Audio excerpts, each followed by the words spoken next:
ಇವತ್ತು ನಾನು ಯಾವ ಟಾಪಿಕ್ ಬಗ್ಗೆ ಮಾತಾಡ್ತಿದ್ದೀನಿ ಅಂತ ಆಲ್ರೆಡಿ ನಿಮಗೆ ಗೊತ್ತಾಗಿರುತ್ತೆ ನನ್ನ ಥಂಬ್ನೈಲ್ ನೋಡಿ.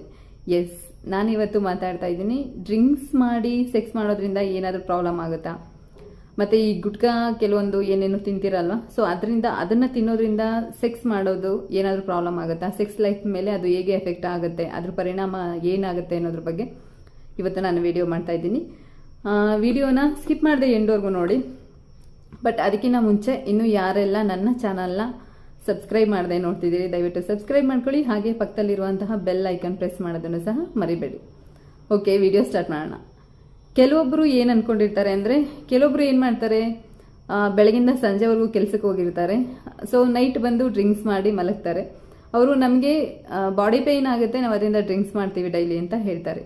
ಇನ್ನು ಕೆಲವ್ರು ಏನು ಅಂದ್ಕೊಂಡಿರ್ತಾರಪ್ಪ ಅಂದರೆ, ಇದು ತುಂಬ ಜನದ ಮೈಂಡಲ್ಲಿ ಇದೆ ಕೂಡ, ನಾವು ಸೆಕ್ಸ್ಗಿಂತ ಮುಂಚೆ ಅಥವಾ ಡ್ರಿಂಕ್ಸ್ ಮಾಡಿ ಸೆಕ್ಸ್ ಮಾಡೋದ್ರಿಂದ ತುಂಬ ಟೈಮ್ ನಾವು ಸೆಕ್ಸ್ ಮಾಡ್ಬೋದು ಅಂತ ಅಂದ್ಕೊಂಡಿರೋರು ಬೇಕಾದಷ್ಟು ಜನ ಗಂಡ್ಮಕ್ಳಿದ್ದಾರೆ.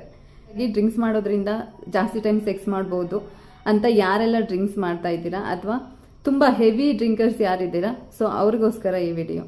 ಡ್ರಿಂಕ್ಸ್ ಮಾಡೋದ್ರಿಂದ ಸೆಕ್ಸ್ ಲೈಫ್ ಮೇಲೆ ಹೇಗೆ ಎಫೆಕ್ಟ್ ಆಗುತ್ತೆ ಅಂತ ನೋಡೋದಾದರೆ, ನಂಬರ್ 1 ಮೇಯ್ನ್ ಪ್ರಾಬ್ಲಮ್ ಏನಾಗುತ್ತೆ ಅಂದರೆ, ಮಕ್ಕಳಾಗೋದಕ್ಕೆ ತುಂಬ ಪ್ರಾಬ್ಲಮ್ ಆಗುತ್ತೆ. ಯಾಕೆ ಅಂದರೆ ನಾನು ಯಾವಾಗಲೂ ಒಂದ್ಸಲ 6 ತಿಂಗಳಿಗೋ ವರ್ಷಕ್ಕೋ ಅಥವಾ 3 ತಿಂಗಳಿಗೋ ಡ್ರಿಂಕ್ಸ್ ಮಾಡೋರ ಬಗ್ಗೆ ಹೇಳ್ತಾ ಇಲ್ಲ. ಯಾರೆಲ್ಲ ಈ ಡ್ರಿಂಕ್ಸ್ ಮಾಡಿದ್ರೇ ತುಂಬ ಟೈಮ್ ಸೆಕ್ಸ್ ಮಾಡಬಹುದು ಅಂತ ಡ್ರಿಂಕ್ಸ್ಗೆ ಅಡಿಕ್ಟ್ ಆಗಿ ಸೆಕ್ಸ್ ಮಾಡೋದಕ್ಕೆ ಟ್ರೈ ಮಾಡ್ತಾರೆ, ಅಥವಾ ಯಾರು ಡೈಲಿ ಡ್ರಿಂಕ್ಸ್ ಮಾಡ್ತಾ ಇರ್ತಾರೆ, ಸೊ ಅಂಥವರ ಸೆಕ್ಸ್ ಲೈಫಲ್ಲಿ ಏನಾಗುತ್ತೆ ಅನ್ನೋದ್ರ ಬಗ್ಗೆ ನಾನು ಹೇಳ್ತಾ ಇರೋದು. ಡ್ರಿಂಕ್ಸ್ ಮಾಡಿ ಸೆಕ್ಸ್ ಮಾಡೋದ್ರಿಂದ ಸೆಕ್ಸ್ ಲೈಫ್ ಮೇಲೆ ಹೇಗೆ ಎಫೆಕ್ಟ್ ಆಗುತ್ತೆ ಅನ್ನೋದಷ್ಟೇ ಹೇಳ್ತಾ ಇರೋದು. ಸೊ ನಂಬರ್ 1 ಮೇಯ್ನ್ ಎಫೆಕ್ಟು ನಿಮಗೆ ಮಕ್ಕಳದ್ದು ಆಗೋದ್ರ ಮೇಲೆ ಆಗ್ಬೋದು.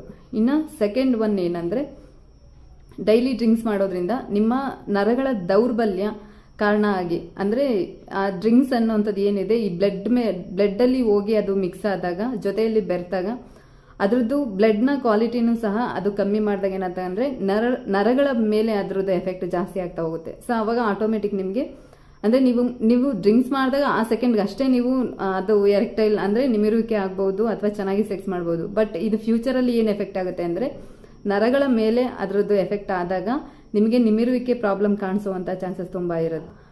ಸೊ ನಂಬರ್ 1 ಎಫೆಕ್ಟ್ ಯಾವುದ್ರ ಮೇಲಾಗುತ್ತೆ ಅಂದರೆ, ಇದು ನಿಮ್ಮ ಅಂದರೆ ಪುರುಷರ ವೀರ್ಯದ ಸಂಖ್ಯೆ ಮೇಲೆ ಈ ಡ್ರಿಂಕ್ಸ್ ಅನ್ನೋದು ಎಫೆಕ್ಟ್ ಆಗುತ್ತೆ. ಸೊ ನೀವು ಡೈಲಿ ಡ್ರಿಂಕ್ಸ್ ಮಾಡೋದ್ರಿಂದ ಏನಾಗುತ್ತೆ, ಅದರಲ್ಲಿ ಇರುವಂತಹ ಅಂಶಗಳು, ಹಾಗೆ ಈ ಗುಟ್ಕಾ ಅಂತ ಏನೆಲ್ಲ ತಿಂತೀರಾ ಅದರಲ್ಲಿ ಇರುವಂತಹ ನಿಕೋಟಿನ್ ಅಂಶಗಳಿಂದ ಏನಾಗುತ್ತೆ ಅಂದರೆ, ನಿಮ್ಮ ಸ್ಪರ್ಮ್ ಕ್ವಾಂಟಿಟಿ ಮತ್ತು ಕ್ವಾಲಿಟಿ ಎರಡರ ಮೇಲೂ ಮೇಯ್ನ್ ಎಫೆಕ್ಟ್ ಆಗುತ್ತೆ. ಸೊ ಅದರಿಂದ ಏನಾಗುತ್ತೆ ಅಂದರೆ, ನಿಮಗೆ ಮಕ್ಕಳಾಗೋದಕ್ಕೇ ಪ್ರಾಬ್ಲಮ್ ಆಗುವಂಥ ಚಾನ್ಸಸ್ ತುಂಬ ಇರುತ್ತೆ. ಡ್ರಿಂಕ್ಸ್ ಮಾಡೋರಿಗೆ ಮತ್ತು ಯಾರು ಈ ಮಾದಕ ವಸ್ತುಗಳನ್ನ ತಗೊತೀರಾ, ಸೊ ಅಂಥವ್ರಿಗೆ ಏನಾಗುತ್ತೆ ಅಂದರೆ, ಫ್ಯೂಚರಲ್ಲಿ ನಿಮ್ಮ ಶಿಶ್ನದ ಸೈಜ್ ಕಮ್ಮಿ ಆಗ್ತಾ ಹೋಗುತ್ತೆ. ಸೊ ಇದು ಆಲ್ಮೋಸ್ಟ್ ಯಾರೆಲ್ಲ ಡೈಲಿ ಡ್ರಿಂಕರ್ಸ್ ಇರ್ತೀರಾ ಅವ್ರಿಗೆ ಇದ್ರ ಎಫೆಕ್ಟು ಗೊತ್ತಾಗೇ ಇರುತ್ತೆ. ಒಂದು ಅಬೋವ್ 45-50 ಆದಾಗ ನಿಮ್ಮ ಶಿಶ್ನದ ಸೈಜ್ ಕೂಡ ಕಮ್ಮಿ ಆಗ್ತಾ ಹೋಗುತ್ತೆ. ಹಾಗೆ ಸೆಕ್ಸ್ ಮಾಡೋದಕ್ಕೂ ಜಾಸ್ತಿ ಟೈಮ್, ಅಂದರೆ ಈಗ ನೀವು ಪ್ರೆಸೆಂಟ್ ಜಾಸ್ತಿ ಸೆಕ್ಸ್ ಮಾಡ್ಬೋದು, ಬಟ್ ಫ್ಯೂಚರಲ್ಲಿ ಸೆಕ್ಸ್ ಮಾಡೋ ಇಂಟ್ರೆಸ್ಟೇ ಕಮ್ಮಿ ಆಗ್ತಾ ಹೋಗುತ್ತೆ. ತುಂಬ ಜನ ನನ್ನನ್ನು ಈ ಕ್ವಶನ್ ಕೇಳಿದ್ರು, ಡ್ರಿಂಕ್ಸ್ ಮಾಡೋದ್ರಿಂದ ಅಥವಾ ಗುಟ್ಕಾ ಆ ಥರದ್ದೆಲ್ಲ ತಿನ್ನೋದ್ರಿಂದ ಸೆಕ್ಸ್ ಲೈಫ್ ಮೇಲೆ ಹೇಗೆ ಎಫೆಕ್ಟ್ ಆಗುತ್ತೆ ಅಂತ. ಇವತ್ತು ಅಂಥವ್ರಿಗೆಲ್ಲ ಆನ್ಸರ್ ಸಿಕ್ತು ಅಂತ ತಿಳ್ಕೊತೀನಿ. Thank you so much. Video ಇಷ್ಟ ಆಗಿದ್ರೆ ಲೈಕ್ ಮಾಡಿ, ಶೇರ್ ಮಾಡಿ, ಹಾಗೆ ಸಬ್ಸ್ಕ್ರೈಬ್ ಮಾಡೋದನ್ನ ಮರಿಬೇಡಿ.